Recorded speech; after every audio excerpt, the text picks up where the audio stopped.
प्रधानमंत्री नरेंद्र मोदी 72 साल के हो गए हैं। उनके जन्मदिन पर देश विदेश से गणमान्य लोगों ने बधाई दी। वहीं पक्ष और विपक्ष के नेताओं ने भी प्रधानमंत्री मोदी को जन्मदिन की शुभकामनाएं दी। प्रधानमंत्री नरेंद्र मोदी के जन्मदिन पर बिहार के मुख्यमंत्री नीतीश कुमार, उप मुख्यमंत्री तेजस्वी यादव सहित कई बड़े नेताओं ने बधाई दिया। सीएम नीतीश ने ट्वीट कर मोदी को बधाई देते हुए लिखा कि प्रधानमंत्री नरेंद्र मोदी को जन्मदिन की हार्दिक शुभकामनाएं। उनके स्वस्थ एवं दीर्घायु जीवन की कामना करता हूं।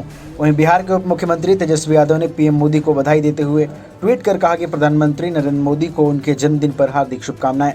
उनके स्वस्थ एवं दीर्घायु जीवन की मंगल कामना। प्रधानमंत्री नरेंद्र मोदी के जन्मदिन पर पीएम मोदी ने नामीबिया से आए 8 चीतों में से 3 को मध्य प्रदेश के कूनो पालपुर अभ्यारण्य में बने क्वारंटाइन बाड़ों में छोड़ा। इन चीतों को ग्वालियर एयरपोर्ट तक विशेष विमान से लाया गया था। यहां से उन्हें चिनूक हेलीकॉप्टर से कूनो नेशनल पार्क ले जाया गया। पटना के राष्ट्रीय लोक जनशक्ति पार्टी कार्यालय में केक काटकर प्रधानमंत्री नरेंद्र मोदी का जन्मदिन मनाया गया। पार्टी के राष्ट्रीय अध्यक्ष और केंद्रीय उद्योग मंत्री पशुपति पारस, प्रदेश अध्यक्ष सांसद प्रिंस राज और पार्टी के कार्यकर्ता मौजूद रहे।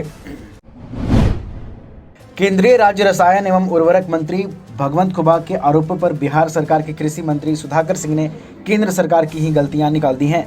कृषि मंत्री ने कहा कि केंद्र सरकार ही विफल नीतियों के कारण ऐसा हो रहा है। यदि फर्टिलाइजर और उर्वरक महंगे बेचे गए हैं तो कार्रवाई क्यों नहीं हुई। उन्होंने कहा कि केंद्र सरकार की ही कंपनी से बेचती है। राज्य में खाद की कितनी आवश्यकता होती है, केंद्र सरकार और राज्य सरकार तय करके उसे पूरा करती है। जरूरत के मुकाबले महज 78% ही खाद उपलब्ध हो पाया था। खाद की कालाबाजारी के आरोपों को स्वीकार करते हुए उन्होंने कहा कि बीजेपी कोटे से ही अमरिंदर प्रताप सिंह कृषि मंत्री थे, उन्हीं के कार्यालय में कालाबाजारी हुई। भागलपुर के रहने वाले बुग्गी राम का पुत्र इंटर का छात्र राजाराम ने महज 16 वर्ष की उम्र में एक अद्भुत आविष्कार किया है। एक ऐसे मोटरसाइकिल का इजाद किया है जिसके बैटरी को एक बार चार्ज करने पर तकरीबन 150 किलोमीटर तय करती है, वह भी मात्र 15 से 20 रुपए के खर्च पर। युवा वैज्ञानिक राजाराम ने अपने मोटरसाइकिल के बारे में बताया कि इस मोटरसाइकिल को तैयार करने में करीब 20 से 25 हज़ार रुपये खर्च आई है।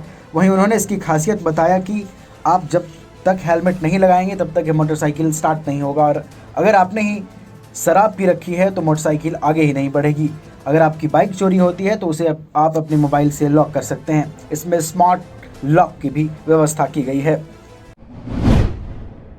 रोहतास डीएम धर्मेंद्र कुमार ने अनोखी पहल की शुरुआत की है। कलेक्ट्रेट परिसर सासाराम के डीआरडीए सभागार में जिलाधिकारी धर्मेंद्र कुमार ने कैरियर गाइडलाइन कार्यक्रम की शुरुआत की। आईएएस पदाधिकारियों की मौजूदगी में पहली बार शुरू कार्यक्रम का नाम ड्रीमर्स एंड मोटिवेटर्स मीट रखा गया है। विभिन्न प्रतियोगी परीक्षा की तैयारी कर रहे विद्यार्थियों को सफलता के लिए पदाधिकारी कैरियर मंत्र दे रहे हैं। डीएम धर्मेंद्र कुमार के अलावा आईएएस शेखर आनंद, समीर सौरभ, डीएफओ मनीष कुमार, एडीएम अनु कुमारी ने भी विद्यार्थियों को सफलता के मंत्र दिए। यह निःशुल्क कार्यक्रम प्रत्येक सप्ताह के शनिवार को आयोजित किया जाएगा, जिसमें अलग अलग विषयों पर अलग अलग सेशन में चर्चा की जाएगी। मुंगेर जिले की विभिन्न गंगा घाटों पर जितिया के नहाय खाए को लेकर श्रद्धालुओं की भीड़ उमड़ी। श्रद्धालुओं ने गंगा स्नान करने के बाद सूर्य भगवान को जल अर्पण किया। जितिया व्रत या जीवित पुत्रिका व्रत पर हर वर्ष अश्विन मास के कृष्ण पक्ष की अष्टमी तिथि को रखा जाता है। इस दिन माताएं निर्जला व्रत करती हैं। तेरापंथ युवक परिषद की ओर से पूरे देश में जरूरतमंद को ब्लड उपलब्ध कराए जाने को लेकर ब्लड डोनेशन कैंप का आयोजन किया गया। इसी कड़ी में अररिया के तेरापंथ भवन में ब्लड डोनेशन कैंप लगाया गया। इसमें कम से कम 200 यूनिट ब्लड कनेक्शन का लक्ष्य रखा गया। मौके पर अररिया सांसद प्रदीप कुमार सिंह भी भाजपा कार्यकर्ताओं और समर्थकों के साथ पहुंचकर रक्तदान शिविर में भाग लिया। प्रधानमंत्री नरेंद्र मोदी के जन्मदिन के मौके पर तेरापंथ युवक परिषद की ओर से पूरे देश में अभियान चलाया जा रहा है। एक दिन में सबसे अधिक रक्तदान करने का Guinness book of world record में तेरापंथ युवक परिषद का नाम दर्ज है।